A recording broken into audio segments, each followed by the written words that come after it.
Okay guys, maybe you can hear that. It means the brake pads or the brake assembly have a problem. Now we will take this out, take out the wheel, and let's see, let's look. Okay,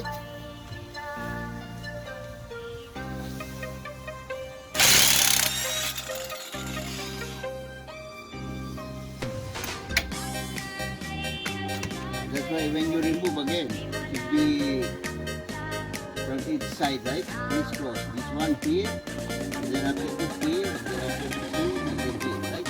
Okay.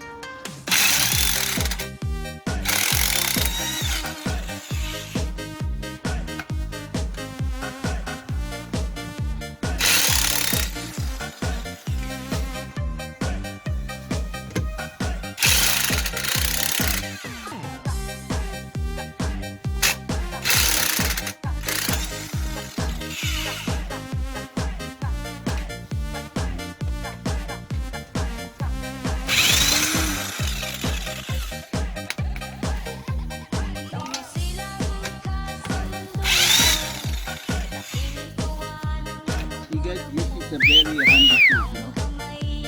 You can take it out how tight it is.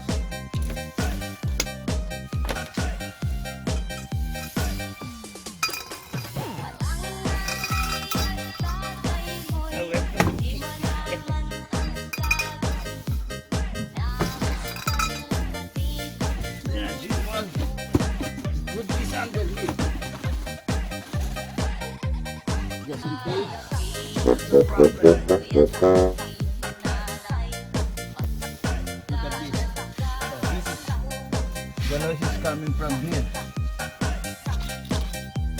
And it's really, the pad is really thin. If you can see it, look, really thin.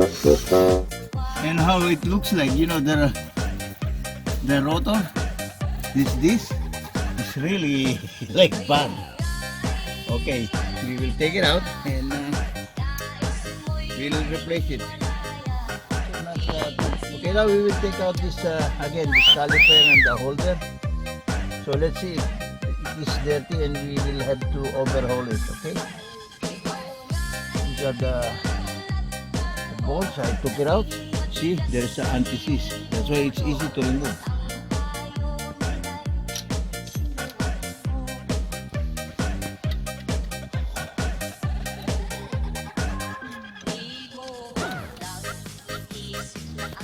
Wow, hard to remove, eh?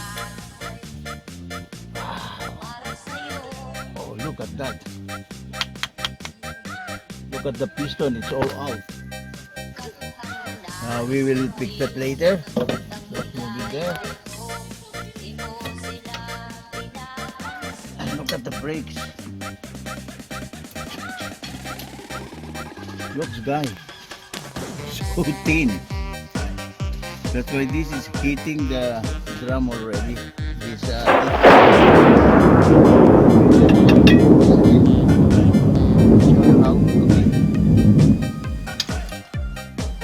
Okay guys, now I'm taking out the caliper.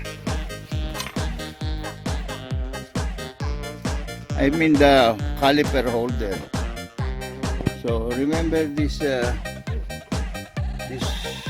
screw that I told you, the configuration should be correct. Okay?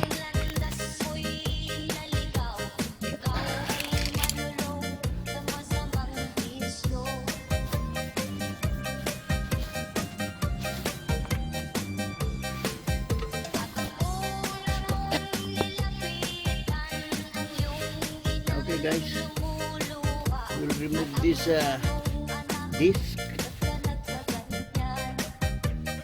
Let's see what is inside. I took out already all the bolts and nuts. This one. Okay. See, this is still okay. It's still moving. See, unlike the other one, it's stuck. Now this.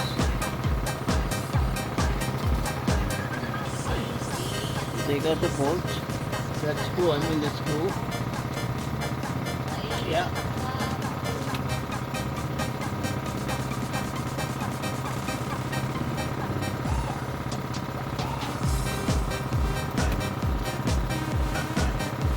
Okay.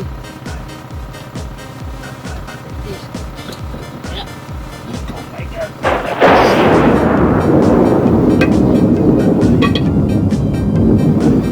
How dirty it is, eh? Oh my God. It's dirty. Okay, we will blow it with air. I have my compressor on, that's why you can hear it.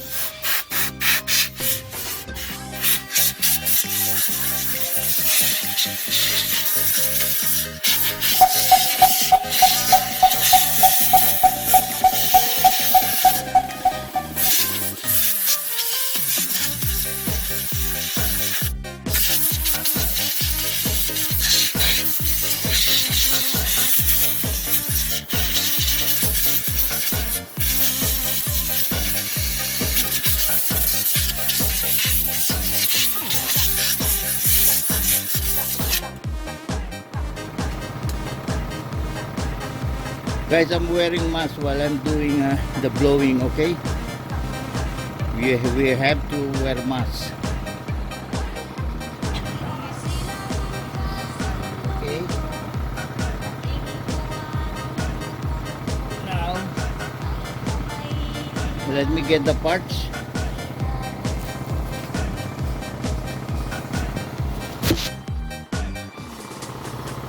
The old one.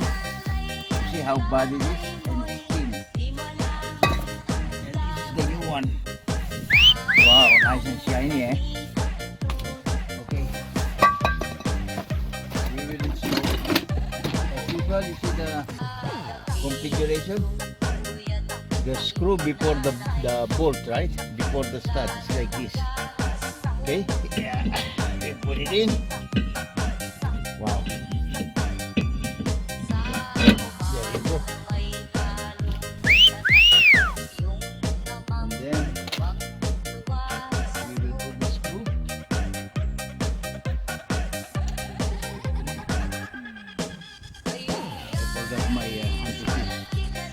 Hold on a second. Okay, guys. As always, put antifreeze, okay?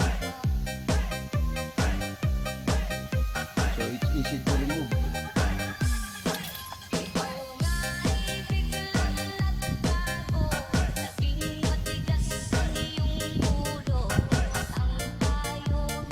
Oh, silly me. See? I forgot again.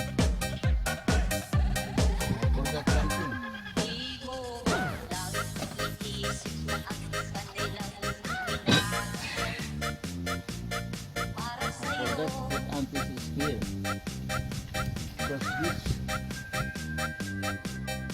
is part of the, sometimes it's hard to take it out. Okay, I'll later.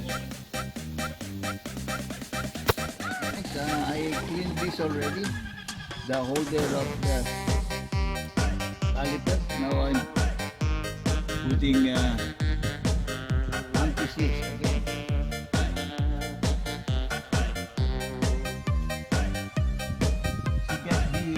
Habit to put anti-seize.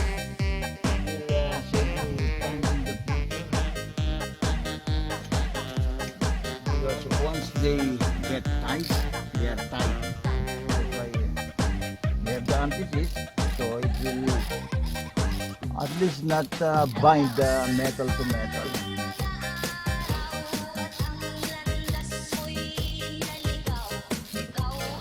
Guys, it's cold here. It's really cold. You know, it's going to winter. That's why. Actually, maybe 2 weeks from now, there will be snow already. Masyadong malamig. Kaya wala lang tayong mag-repair ng sasakyan. Kasi ang brake dito, brake service, napakamahal.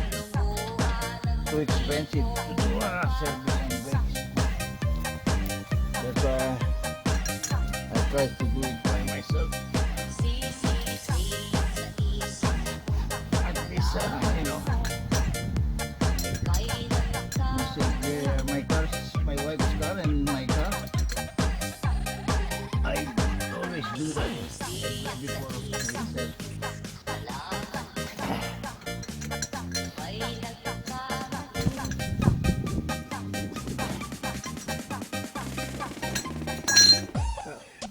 Okay guys, this is a torque wrench. This is used to measure the how many foot-pounds yung pag tighten ng bolts or nuts. So I use this.